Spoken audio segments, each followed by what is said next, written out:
Les conditions et opérateurs logiques. Donc, quand j'ai présenté ici la notion d'opérateur, ben on a vu rapidement donc la notion d'opérateur logique. Ça devient assez important dans la notion du if ici dans les conditions de pouvoir les utiliser. Donc, il y en avait trois ici de la négation qui était le point d'exclamation. On a le et, donc les deux signes commerciaux, donc le ampersand en anglais, et vous avez les deux pipes, là, les deux barres verticales qui sont des ou inclusifs. Donc, il y en a un qui permettait d'inverser la valeur. Donc, on les a ici. 2 plus 2 est égal à 4. Donc, est-ce que ça, c'est vrai? Donc, si c'est vrai, bien, on fait l'inversion de ceci, ça devient faux. Et le et, c'est ça qu'il faut qu'il y ait les deux éléments qui soient vrais pour être vrai, sinon c'est faux. Dans ce cas ici, 2 plus 2 est égal à 4 et 2 plus 2 est égal à 3. Donc un élément de faux, c'est faux. Et le ou si, donc ça en prend une des deux qui soit vrai pour que ce soit vrai. Donc ici, 2 plus 2 est égal à 4, c'est vrai. Donc peu importe l'autre élément, ça va devenir vrai ici. Ce qui est intéressant de se faire là-dedans, c'est l'étape de vérité. Si on regarde à propos du point d'exclamation ici, bien, faut juste se rappeler que cet élément-là n'est pas une opération binaire, c'est vraiment unaire. Donc le nom est unaire et s'applique à une seule opérande. Donc ici, si je mets la condition de à true, bien, c'est une seule opérande. L'opérateur, le nom ici, devient false. Donc, il inverse l'information. Et c'est la même chose pour le false, ici va devenir true.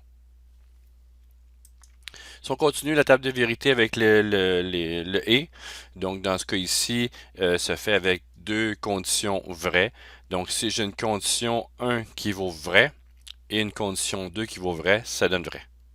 J'ai une condition 1 qui vaut faux, j'ai une condition 2 qui vaut vrai, c'est faux.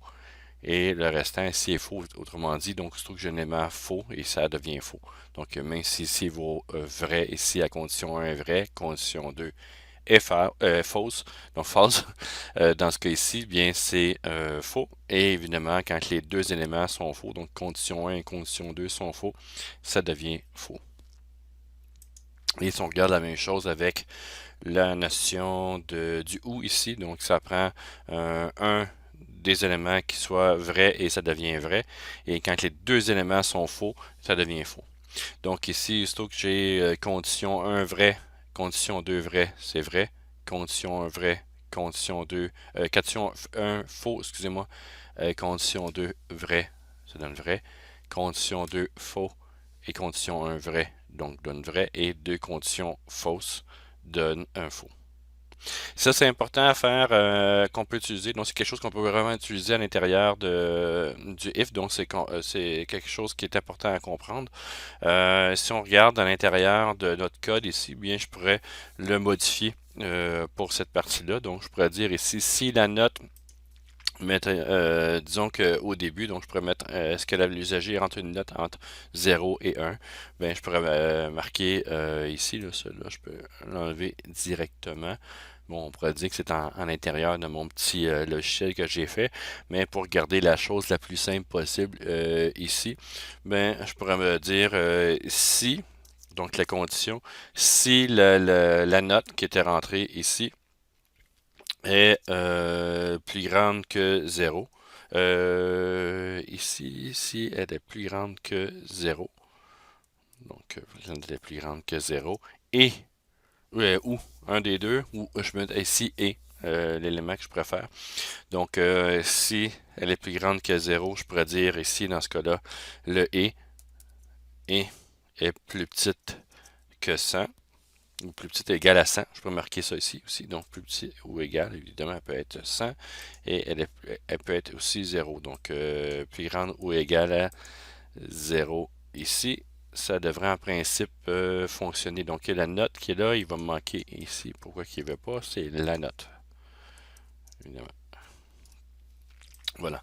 Donc, si c'est à l'extérieur, c'est dans ce cas ici, ben, je pourrais dire que si je reçois ceci, ben, je peux dire que je continue à faire mon analyse. Et si je reçois quelque chose qui est à l'extérieur de ça, ben, je vais je ne commencerai pas mon analyse. Donc, dans ce cas ici, là, ce que je peux faire, Donc là-dedans, c'est de mettre mon bloc. Donc si je continue d'une manière complète, bien, je vais avoir ceci. Je vais mettre l'élément du code que j'avais. Donc, je vais dire ici, si la note était incomprise dans cet élément-là, je vais faire console.writeLine, une information. Donc, je vais le mettre ici comme ça. Donc, la note est entre 0 et 100. Donc, je pourrais continuer l'élément. Donc, vérifier est-ce que l'usager rentre quelque chose d'intelligent ou non. Et donc la note est entre 0 et 100. Évidemment, si je fais else dans ce cas ici, donc else, donc j'ouvre mon bloc et je vais dire ici que CTRL-C, CTRL-V, la note n'est pas, donc n'est pas entre 0 et 100. Donc si j'ai marqué 87, excusez-moi, la note est entre 0 et 100. Et si j'entre 870, tiens, je vais juste rajouter un 0. Donc la note n'est pas entre 0 et 100. Donc on peut déjà vérifier ces éléments-là. Ça c'est pour le et. On peut le faire de cette manière-là. Si vous voulez le faire d'une autre manière, vous pouvez le penser différemment. Donc si la note elle est plus petite que 0 et si la note est plus grande que 100, donc si un ou l'autre, parce que je peux pas avoir plus petit que 0 et en même temps plus grand que 100. Donc c'est sûr. Et dans ce cas ici, je peux mettre le ou. Donc si un des éléments-là est ou, c'est-à-dire que la note n'est pas entre 0 et 100. Et sinon, ça veut dire que la note est entre 0 et 100 ici. Est entre 0 et 100. Donc si je marque 70, je devrais avoir la note n'est pas entre 0 et 100, évidemment. Donc c'est comme si j'avais inversé un peu la logique en utilisant le OU. Et ça fonctionne aussi. Donc je peux pas mettre le et ici, ça marchera pas. Donc c'est sûr qu'elle ne peut pas être plus petit que 0 et en même temps plus grand que 100, ça ne fonctionne pas. Donc le et fonctionnait parce que j'étais entre deux valeurs. Et ici, c'est que si je suis à l'extérieur de ces deux valeurs-là, j'utilise le ou. Donc c'est la manière de faire ici pour les et les ou. Donc, je peux aller chercher ces informations-là. Il va me retourner un vrai ou faux et à partir du vrai, je rentre et dans la première partie, si c'est faux, je ne rentre pas. Donc, dans cette partie-là. Voici le programme complété. Donc, pour faire un exemple concret, si la note ici, j'ai mis 870, j'ai marqué la même affaire. J'ai déterminé aussi le grade.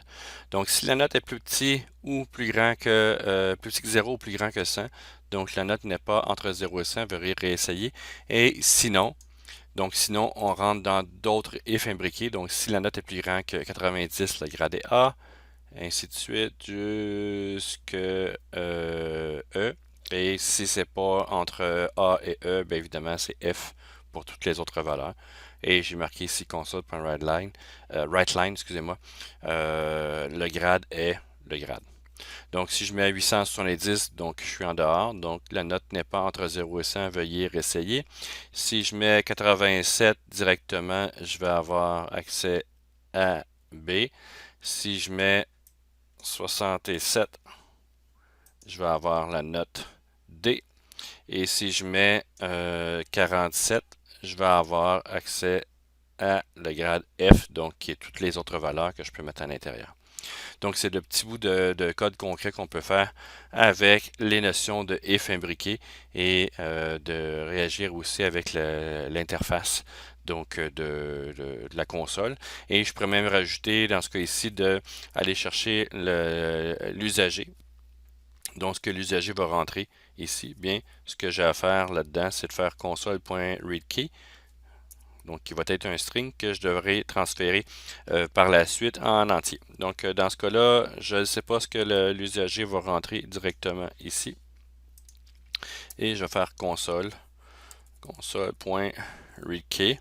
Pas readKey, mais readLine, excusez-moi. Donc, readLine ici. Et ceci, ce que l'usager va rentrer, va donner un string. Donc, ce que je vais faire ici, console.readline. Bon, pour rester très verbeux, donc de rester très simple, ce que je vais faire ici, définir une variable string, ça veut dire, mettons, réponse usager, comme ça ici. Et ça va être réponse usager ici, qui va être comme ça. Et je vais dire ici que la note va être égale, donc je fais une initialisation ici, convert, ou je pourrais utiliser aussi la notion de try parse, là. Donc ici, je vais utiliser convert pour convert to integer, donc int32, et je vais avoir la réponse de l'usager. Réponse usager ici, point virgule. Et donc, je vais avoir la réponse de l'usager. Évidemment, il faut que je lui dise quelque chose ici. Donc, je vais dire dans la partie ici. Donc, la note, c'est pas vraiment ceci. Ça veut dire entrée, voyons, excusez-moi, entrée, la note. Donc, ici. Et à partir de cette partie-là, donc, je devrais avoir accès à ceci. Donc, il n'y a pas de commentaire là-dedans, là, mais je devrais en principe commenter plus que ça. Et si je fais démarrer, donc, ça serait entrer la note. Et si je marque 84% par exemple, Enter, le grade est B, tout simplement. Donc, j'ai pu venir interagir avec mon usager directement. Les structures conditionnelles. Donc, ce qu'on a vu présentement, donc la notion de variable, la notion de transtypage, si on veut, de variable vers un autre. Donc, on va débuter ici l'étude des structures de contrôle et des flux, donc de faire des conditions, de faire des structures et des structures de contrôle qui sont un peu différentes de ce qu'on a fait jusqu'à maintenant. Donc, ce qu'on a fait jusqu'à maintenant, on l'a ici. Les programmes que vous avez vus ou faits étaient constitués d'une suite d'instructions. Donc, on part d'en haut et on descend jusqu'en bas de manière linéaire sans trop se poser de questions.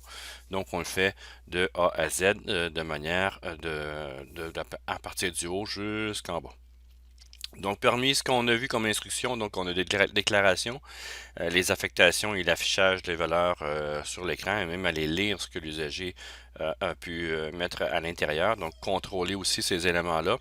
Dans ce module, vous découvrirez les instructions conditionnelles, autrement dit, qui permettent de faire un choix tout dépendant de ce que l'usager va rentrer ou selon les variables qu'on va avoir, donc de permettre de faire certaines actions par rapport à d'autres.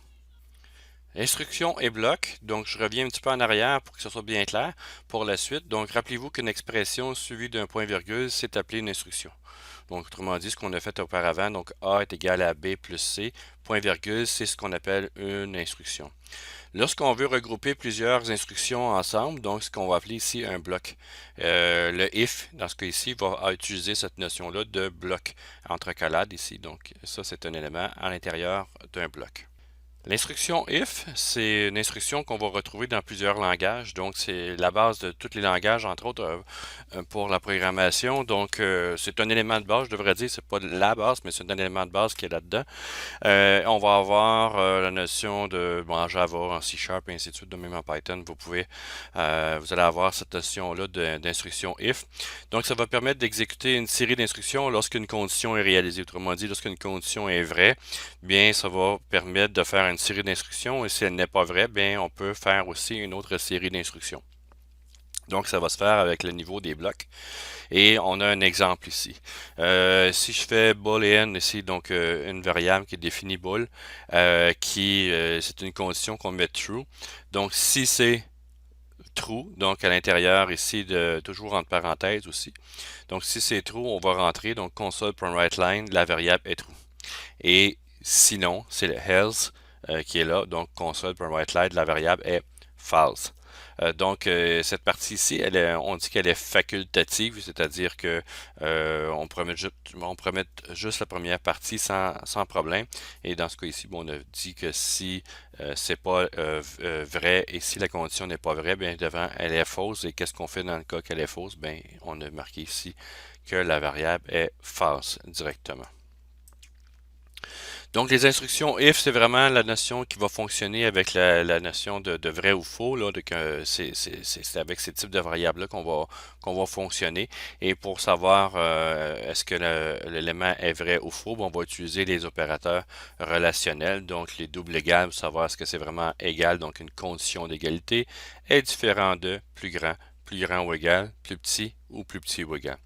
Donc, si on veut vérifier ici si un nombre reçu est pair ou impair, j'avais déjà mentionné avec la notion du modulo. Si on fait le nombre ici, par exemple 10, modulo 2, le restant donc de 10 divisé par 2, ça fait 5, 2 fois 5, 10, donc il nous reste rien. Donc, si ici, entre parenthèses, nombre modulo 2 est égal à, donc c'est pas transférer 0 dans la partie de gauche, mais vérifier une condition d'égalité, égale 0, bien ici, la variable est paire. Et sinon, la variable est impaire, évidemment. Donc, si je mets 11, ça ne fonctionnera pas. Donc, ben, ça va fonctionner, oui, mais cette partie-là ne sera pas vraie.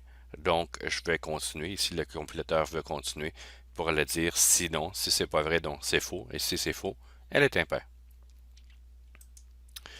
Donc, on peut augmenter même la complexité ici de notre instruction. Donc, nous voudrions vérifier si le nombre est pair, impair ou nul. Donc, on peut avoir ici, j'ai mis l'intéger nombre est égal à 0, par exemple. Donc, je l'ai initialisé à 0. Si le nombre est égal à 0, donc la variable est nulle. Sinon, si, donc c'est une autre partie. Donc, sinon, si le nombre modulo 2 est égal à 0, donc elle est paire. Et sinon, ça veut dire qu'elle est impaire, donc elle n'est pas nulle, elle n'est pas paire, donc elle est impaire dans ce cas ici. Et la variable est impaire dans ce cas ici, donc l'élément. Donc le if, le sinon si, et on termine par le else. Si je mets le else avant le else if, mais ça veut dire if sinon, donc il passera pas dans le else if si le else if se trouve à la fin. Donc le else doit tout le temps se retrouver à la fin, et le else if ici entre pour les conditions, les différentes conditions. Donc, on vient de voir ici que les notions de conditionnel ils peuvent être imbriquées l'une dans l'autre. Donc, on va un peu vérifier plusieurs conditions et faire des bouts de code donc, qui sont associés à ces différentes conditions-là. Donc, on peut exécuter ici qu'un bloc d'instruction, donc pour chacune des conditions. Dans ce cas ici, par exemple, on a la condition 1, c'est un peu ce qu'on vient de faire auparavant, mais on a rajouté un else if de plus. Donc, si la condition 1 est vraie, on fait ceci. Si elle est fausse, on passe à ceci. Si celle-ci est vraie, on fait cette notion-là. Si elle est fausse, on va aller voir ici. Si elle est vraie, on passe à cet endroit-là, ici. Si elle est fausse, on continue. Et sinon, bien évidemment, c'est tout ce qui reste. Donc, dans ce cas ici, on termine là-dedans. Donc, c'est les différentes conditions qui sont là. Si on fait une démonstration de conditions imbriquées, donc c'est pas une méthode que je vais montrer ici, mais c'est un petit programme qui va vous permettre de convertir un résultat scolaire en grade, mettons en A, B, C, D, selon le barème suivant. Donc le C90 c'est plus, c'est A, entre 80 et 89 c'est B, et ainsi de suite. Donc qu'est-ce que je vais faire pour cette partie-ci? Je vais évidemment rentrer l'information qui est là. Donc, mettre mon Visual Studio à jour. Je vais enlever, tiens, je vais enlever tout ça ici. Je vais même enlever mes blocs d'instructions qui sont là. Je vais faire CTRL-K, CTRL-D. Donc, tout est bien aligné. Ça va être vraiment propre. Et ce que je vais faire, et je vais commencer à faire la construction de ce que je veux faire afficher, donc convertir un nombre en grade. Donc, qu'est-ce que je vais avoir pour commencer dans cet élément-là? Bien, définir une variable pour avoir la notion euh, de, d'information, donc la note finalement là, qui va être entrée pour la convertir en grade. Donc, je vais marquer INT, mettons, note tout simplement. Et je vais l'initialiser, donc je pourrais la tester. Ici, je pourrais même comme demander à l'usager qui rentre l'information, vous savez comment faire, mais dans ce cas-ci, c'est plus pour focuser sur la notion de condition. Et je vais dire ici if not, donc évidemment, c'est pas le not en anglais, là, mais if, je pourrais dire ici, je vais mettre, pour avoir une notion, la note. Donc, pour être certain que ça ne sera pas interprété avec les notions d'anglais quand je vais parler. Donc, si la note donc ici est plus grande ou égale à 90, donc c'est ce que j'ai ici, bien, je vais ouvrir mes blocs d'éléments comme ça ici. Et je vais dire que, mais tiens, je vais me faire une autre variable pour le grade. Donc, le grade, ben, tiens, c'est juste un caractère. Donc, je peux définir ici caractère. Le grade, si on part avec la même philosophie que la définition de variable auparavant. Le grade ici, bon, tiens, sans rien définir, je vais le mettre comme ça. Donc, si la note est plus grande ou égale à 90, je vais dire ici le grade est égal à A. Point virgule.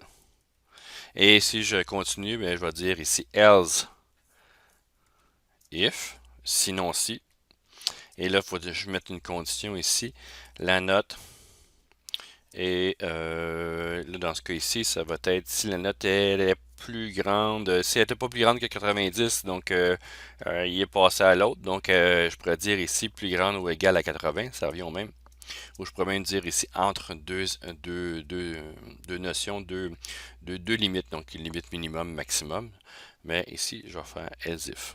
Donc voilà. Donc si la note est plus grande ou égale à 80, ben, je vais dire ici le grade est égal à B.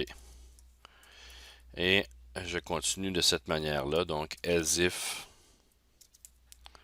la note est plus grand ou égal à 70. Donc, je pourrais même recopier tout ça plusieurs fois. Donc, je vais m'arrêter à 70. Je pense que vous avez compris la manière que ça fonctionne. Mais je vais dire le grade est C, par exemple.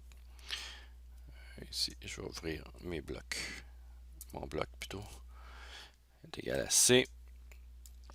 Et ce que je vais faire à la fin, c'est un else. Donc, else ici. Donc, si c'est pas ça, c'est. Je vais mettre un C majuscule. Else ici, il faut que je rouvre encore une fois mes blocs d'instruction. Et je vais dire ici que le grade. Mettons, je vais marquer le grade ici, dont Z, inconnu. Vous allez comprendre la manière que ça fonctionne. Mais je pourrais continuer de cette manière-là jusque en bas. Et je pourrais dire ici le grade est